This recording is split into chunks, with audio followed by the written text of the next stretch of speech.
Guys, I'm at the Brownsville Police Department. I need all the subscribers to help me because I'm gonna be going to jail very shortly because some things came up at Subway.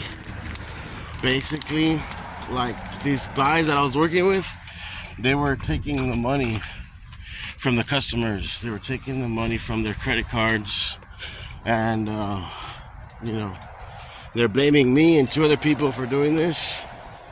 And basically, I'm gonna have to turn myself in like about a week or so. So I need you guys to post bail for me, post bail, and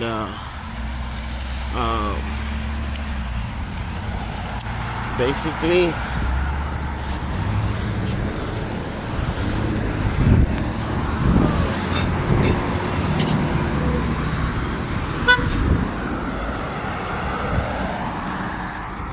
Everybody knows me out here. They knew me.